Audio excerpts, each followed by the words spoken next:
Blue Cross and Blue Shield companies formed out of a need to provide affordable health care to teachers, loggers, and miners. We are now celebrating the 60th anniversary of the Blues, developing the National Labor Office to strengthen its commitment to organized labor. Blue Cross Blue Shield's National Labor Office remains focused on America's workers, advocating for affordable and equitable health care, partnering with strategic alliances to provide industry-leading products and services, and proudly serving more than 18 million unionized workers, retirees, and their families.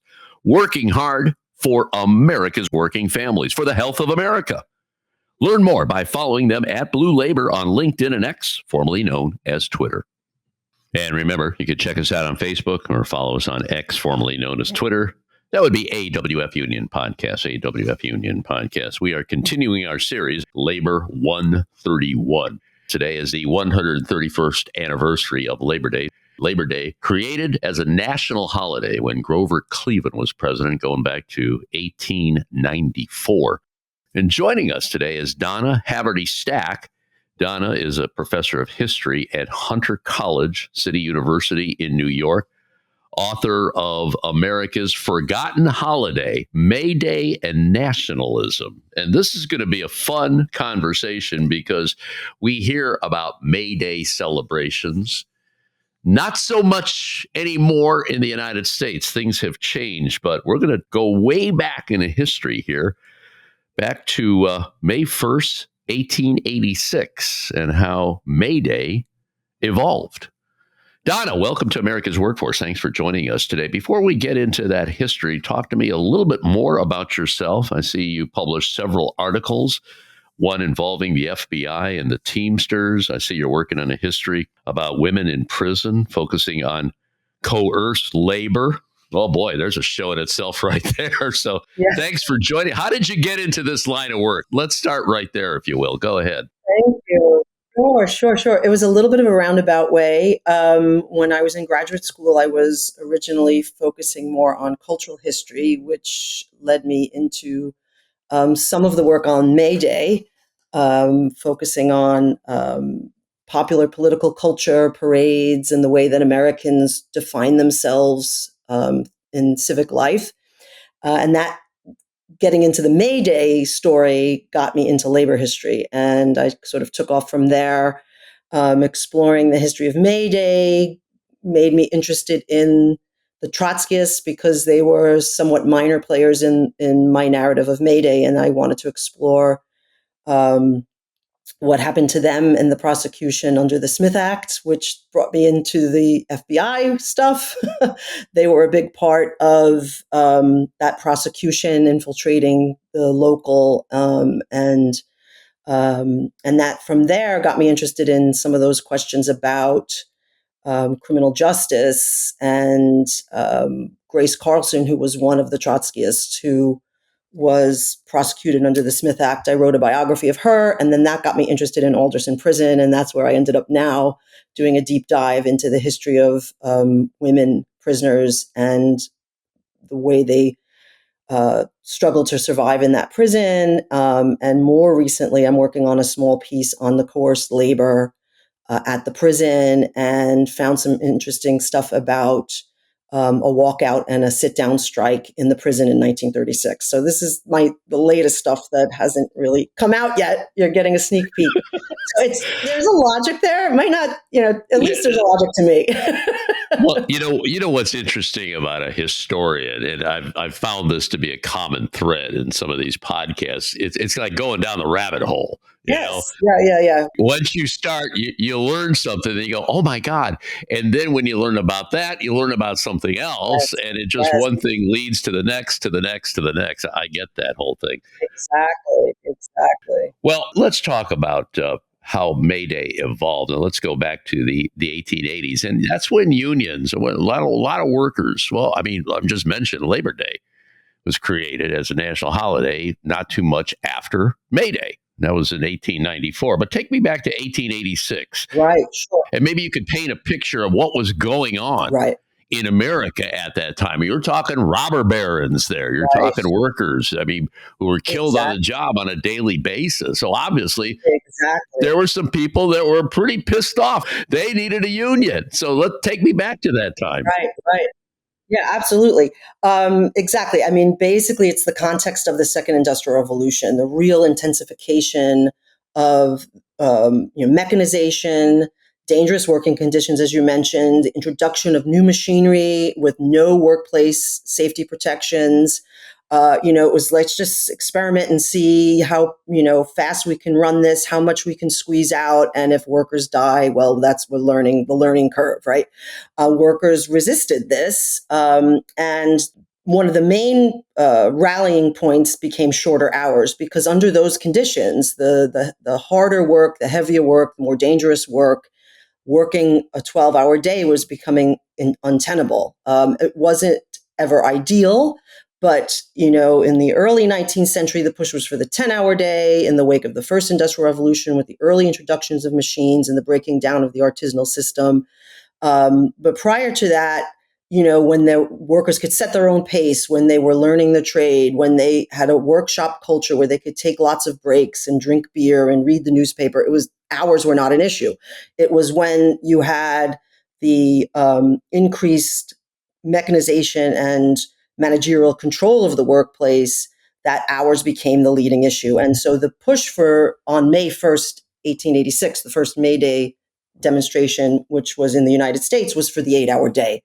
And you had workers, many of whom were organized in unions already, trade unions organized along the line of their craft, skilled workers, um, like the Topographers Union, the cigar makers, carpenters. They came together and started planning in 1884. We need to make a concerted push. We need to aim, to come out in force on one day. Let's start making demands on our employers. Those of us who succeed in securing the 8-hour day will come out and celebrate. Those of us who don't will come out and strike. And that was the lead up. And on May 1st, 1886, this coalition of skilled workers, there were also unskilled workers, members of the Knights of Labor, which was a national organization that organized workers regardless of their skill or craft in mixed assemblies. And even eventually some workers who were affiliated with the Working Men's Party, the Socialist Labor Party, or the Anarchist International Working People's Association, they originally held back because they thought the demand for the 8-hour day was too short-sighted. But they saw the momentum and they wanted to go where the workers were going and hoped that their presence could maybe turn some of the heads of the workers towards their more revolutionary goals. Hence this coalition coming together on May 1st in 1886 in cities around the country, most notably Chicago, New York. Some 80,000 workers came out to march in Chicago, at least 20,000 in New York City. And they made it was a significant watershed moment of that solidarity and of that public demonstration in a time when unions were not legal, when unions were, the courts were deeming them illegal combinations in the restraint of trade. So this was bold and brave for workers to be coming out in public, making a demand on their employers, but also seeking to sway the public to recognize the importance of their concerns, to support their movement, to support the legitimacy of workers coming together in unions to make these demands. And so that was May 1st, 1886. Labor Day, it's interesting you mentioned, yes, Labor Day became a national holiday in 1894, but it actually was staged before 1886. The first Labor Day was September 5th, 1882 in New York City. And interestingly, its origins were somewhat, we could think, radical in that there were socialists at the fore of this. The Central Labor Union in New York had some radical elements in its 60 union membership. 80,000 people came out to parade that year, and they invited the Knights of Labor to executive council who were in town for their national meeting. They invited Terence Powderly to review the parade. They didn't invite any politicians. And they carried banners, no monopolies, party hacks to the rear, and rents, and things like that. So there was a radical tinge to the very first Labor Day, but then there's this interesting kind of inversion where May Day became more associated with socialists and anarchists, and we can get into that history in a moment, and Labor Day became more of the American labor holiday, the respectable holiday, and it becomes a national holiday, gets Congress's imprimatur. May Day never did. When they did the first parade, May 1st, 1886, what kind of reaction did they get? And reaction I'm talking about from the country in support of them, and obviously from management that wasn't too keen on what happened. Right. Well, it's interesting. In Chicago, the police were deployed en masse. They were stationed on the rooftops with Gatling guns. They were braced for violence, even though everything was peaceful. And there was no violence on the part of the workers. But that tells you something about the anxiety and the attitudes of, this sort of anxious middle class, the local politicians, and the police, and the employers. And some of that came, of course, out of prior experiences, most notably the Great Railroad Strike of 1877, which ended violently, with National Guard troops coming in to quash that. Also, the Chicago police being very heavy-handed against workers. And so this is an era of tense relations. And so, workers have to navigate that, right? They're trying to demonstrate their right to organize, their organizations as legitimate players in, the socioeconomic and political order. Employers don't want to have anything to do with this. They see unions as illegitimate, and they often lean into the anxieties of seeing workers en masse in the streets and equate that with violence, even though it was completely peaceful. Mm-hmm. So that's a tension that workers had to deal with from the get-go on these demonstrations. And that is what became really problematic for a lot of the craft unions. Some scholars, refer to them as sort of pragmatic unionists who are solely interested in the 8-hour day, the bread and butter issues. When the bomb exploded in Haymarket Square on May 4th, a few days after the big demonstration on May 1st in Chicago. It was a separate event from the May Day demonstrations, but it became conflated with May 1st in the public's mind. It kind of played into that anxiety over what could happen when workers get together and go out in public. It really was not a result of the May Day demonstrations. It was a result of the Chicago police shooting strikers at McCormick's on May 3rd, spurring anarchists to hold a peaceful protest meeting on May 4th, at which someone, we still don't know who, threw a bomb, and then the anarchists got blamed and swept up and prosecuted. And one of the police officers died from a wound from the bomb, but the other police officers actually succumbed to bullet wounds, which we think mostly came from other police officers' guns. But the anarchists were blamed. 8 of them were prosecuted. 5 of them ultimately executed. And they became martyrs to the radical left, to anarchists and socialists, and they conflated Haymarket with May Day moving forward. That became really problematic for the trade unionists who, by December of 1886, organized together in the American Federation of Labor. The AFL moves forward, continued to use May 1st as a rallying point for the 8-hour day, but it became increasingly difficult and uncomfortable as May Day was becoming embraced by socialists and anarchists who were happy to conflate the Haymarket memory. Gompers very much wanted to communicate respectability, legitimacy, patriotism on the part of American workers.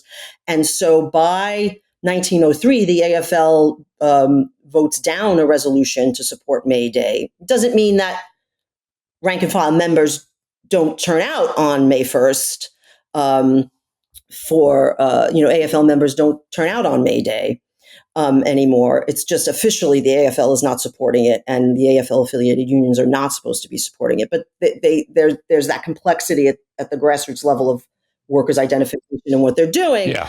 But Labor Day became a much more useful vehicle for Gompers because the AFL began to rewrite the narrative of Labor Day in the 1890s in the American Federationists, kind of conveniently, pushed to the background the radical messaging of 1882. Matthew McGuire of the Central Labor Union, who was the organizer of that, who was a socialist from Brooklyn, he kind of gets erased. And P.J. McGuire, the carpenter who's affiliated with the AFL, rewrites the history of labor's national day, that September Labor Day is an American Labor Day. And the AFL supports workers coming out every September to demand the 8-hour day and safer working conditions, and also to come out on the 4th of July and Washington's birthday, and sort of linking it in a chain of patriotic events as they're trying to delicately navigate this landscape where unions are still considered illegal, where there's a lot of public perception, negative perception of unions. Employers are all out opposed to unions, turning to the state to release police power against them when they strike, or to turn to injunctions. So it's understandable why the AFL did that, right? Mm-hmm. And so the histories of Labor Day and May Day are very much intertwined in those early decades. And May Day continues to thrive. In the 20th century, or the first part of the 20th century, socialists in the Socialist Party of Debs, and then eventually the Communist Party USA, embracing May Day every year, with unions that are left-led unions, and even some unions that don't have communist or socialist ties. They still see this as important to them, and coming out to parade, particularly in New York and Chicago, but also in other cities around the country. And the 30s can be seen as kind of the heyday of May Day. You still had, 200,000 people coming out to march in New York.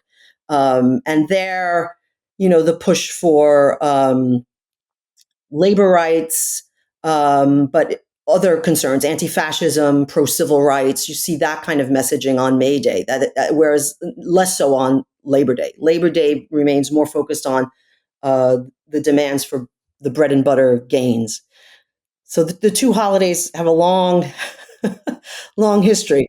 We could talk a little bit, if you're interested, in how May Day really, though, then ultimately gets forgotten in the Cold War period. I don't know if we You know what? Let's do that. I have to take a pause here, but it's interesting to note how the 2 days are intertwined. Yes. And they're very similar, but Yes. they changed. Yes. Okay, let's hold that thought. Donna Haverty-Stacke, our featured guest on the show today. She's a professor of history at Hunter College City University of New York. She's also author of the book America's Forgotten Holiday, May Day and Nationalism, going back from 1867 to 1960. That came out in 2009. And she's got more publications after that. More to come on this special edition of America's Workforce, focusing on Labor 131, the 131st anniversary of Labor Day. Back in a few minutes. Don't go away. And remember, you can check us out on at least 5 platforms. That includes YouTube, Apple Podcasts, iHeartRadio, Spotify, and Pandora. And when you get an opportunity, here's what you do. Just sign up and receive our shows on a regular basis and give us a rating. We always appreciate those 5-star ratings, so please keep them coming. Labor Day 2025, the 131st anniversary of Labor Day, signed into law by Grover Cleveland back in 1894. But long before that, well, let's go back to 1882. There was a first Labor Day parade that was in New York City. Our featured guest today is Donna Haverty-Stacke. She is a professor of history, lots of labor history, Hunter College City University in New York. And we were talking about May Day, which happened, the first May Day march was May 1st, 1886. And tens of thousands of people marching because working conditions were atrocious. I mean, that was the day of the robber barons. And it's funny, too, because to this day, Donna, you might chuckle at this, anytime workers get together for a protest, and it's always supposed to be a peaceful protest. We have a right in this country. Still, the last time I checked, we still have the right to protest. But every time people protest, here's the police on the side in riot gear because they feel something's going to happen. And, you pointed out, too, like in the Haymarket. Well, guess what? They made things happen. Nobody Yeah. knew what happened. I mean, police got involved in the violence. And there's a history of that in so many protests. But it's sad that that is even happening today. But let's get back to how May Day changed, because it became a worker movement. And then it was tinged with socialism and communism. And then Labor Day became the worker-centric day. What happened, and when did that happen in American history? Well, May Day remained focused on workers, but socialists and anarchists embraced it in the United States much more for their own concerns and uses. And it became known as International Labor Day because socialists in Europe began to celebrate it as well. And so there was an international connection there, an international coming out every May 1st. That was more politically useful to American socialists and anarchists, and increasingly less useful to American workers who did not embrace that kind of politics. And so September Labor Day became more useful to American workers who did not want to associate with the far left. And that's how that really began to unfold, beginning in the 1890s, but really by the early 1900s. And certainly by the 1930s, May Day in the United States was very much associated with the Communist Party USA and the Socialist Party. In fact, those movements were so big, they often held competing parades because of their sectarian differences. And left-led unions had to choose which one they were going to go to. And there's all sorts of interesting, internal politics there. But certainly by, the early 20th century, the September Labor Day was known as America's National Labor Day for American workers. And it wasn't anywhere else in the world. And that's what made it unique and useful to the AFL, as it was trying to assert its legitimacy, get a seat at the table with progressive reformers, as the labor movement began to try to form alliances with middle-class progressive reformers and engage with the state to institute legal protections with minimum wage and maximum hour laws, first for women and children, and then eventually by the New Deal for all workers. That's a slow evolution in the tactics of the labor movement, which in the 1890s really saw the state as only coming at it with the National Guard or federal troops, and basically wanted to keep the state out of its business and deal directly with employers. But there's that evolution that tracks with Labor Day. It became a way for the AFL to demonstrate its strength and its militancy, but also its legitimacy, and to try to leverage some of those protections. The interesting thing is, with the success of shorter hour protection and minimum wage protection and workers becoming more secure in some ways, the September Labor Day becomes known as like a leisure holiday. Workers want to enjoy the fruits of their labor and go to baseball games and horse races. And there was a tension in the early decades of the 20th century of they're not enough of them are coming out to the Labor Day parades with the union parades. And there's all sorts of anxiety and hand-wringing on the part of Gompers and others that workers are being distracted. And there is that tension. But in a way, it's a show of the success that workers can enjoy that. And that notion of Labor Day, which I think a lot of us think of Labor Day as the end of the summer, the last hurrah, the barbecues, the time to enjoy yourself and with your family, that becomes a part of the understanding of Labor Day at the same time in the early 20th century. And certainly coming out of World War II, where workers really are securing sort of a middle-class income because of the strength of the labor movement and some of the strikes in the immediate post-war period. The Labor Day union parades sort of dwindle and people just want to enjoy the holiday. Some of this also has to do with increased suburbanization of workers. It's harder to stage these urban parades. And Labor Day still has the potential to serve as a rallying point for workers to come together in the streets of cities or their local communities, to make demands, to show their strength. That has not gone away.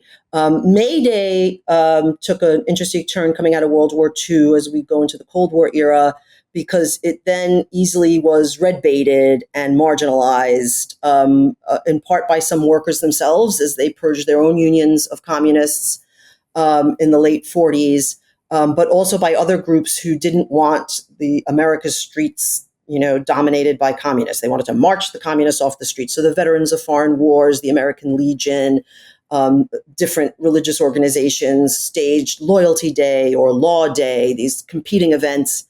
There was a Loyalty Day parade in 1950 in New York, with a Loyalty Day queen, which was Ethel Merman in a red convertible. So May Day was changing, and being displaced in the Cold War period. And that's a big part of how it's forgotten, that Americans don't remember that it's their holiday too. We tend to think of it as a Soviet thing or a Chinese communist thing or a European socialist thing, but it really was American workers who founded first May Day in 1886 for the 8-hour day. What's interesting, you said in the first segment, politicians were not allowed in the first May Day celebration, going back to 1886. But they certainly are involved now.